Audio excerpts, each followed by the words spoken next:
आपण प्रेग्नेंसी पई प्लान करछंती कि जदि प्लान करछंती ताहले एई भिडियोटी को शेष पर्यंत देखंतु। अनेक महिला भाबंती गर्भधारण हैला परे ही फॉलिक एसिड स्टार्ट करबा, किंतु सेमती नुहे। गर्भधारण पूर्वरु ही फॉलिक एसिड स्टार्ट करबा उचित। आसंतु जानिबा काहेकि। गर्भधारणर प्रथम सप्ताह ही शिशुर मस्तिष्क और मेरुदंडर विकास आरंभ हो जाए। जेतेबेले प्रेग्नेंसीटा पॉजिटिव भी आसी न थाए, सेतेबेले अनेक महिला जानी भी न थांती कि तांकर गर्भ अछि। सेथिपाई गर्भधारण करिवार प्राय 1 मास पूर्वरु ही फॉलिक एसिड सेवन पाई कहुए। आपण जानिछंती कि प्री कन्सेप्शनल फॉलिक एसिड सप्लीमेंटेशन कौन? यह होची गर्भधारण करिवार मासक पूर्वरु एवं गर्भधारण 3 मास पर्यंत फॉलिक एसिड नेबा।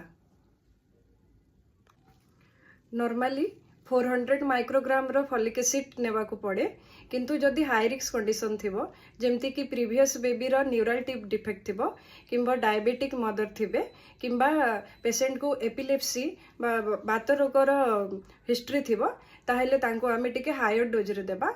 आउ हायर डोज होउछि 500 माइक्रोग्राम। फॉलिक एसिड नेबा द्वारा शिशुर कौन लाभ हेबो? शिशुर जो मस्तिष्क और मेरुदंडर जन्मजात त्रुटि हुए, जोटा को न्यूरल टिप डिफेक्ट बोली कि कहा जाए, से गुडाकर आशंका रोकिबारे यह सहाय्य करे। जदि आपण प्रेग्नेंसी पई प्लान करछंती ताहले आजि ठारु ही फॉलिक एसिड नेबा आरंभ करंतु। वीडियोटी केमती लागिला कमेंट सेक्शन रे जणेबे और एमिति स्वास्थ्य संपर्क वीडियो देखिबा पई मो पेज को फॉलो करंतु। मो पेज होउछि doctor Meena Tandi women's health. वीडियोटी देखिथिबारु धन्यवाद।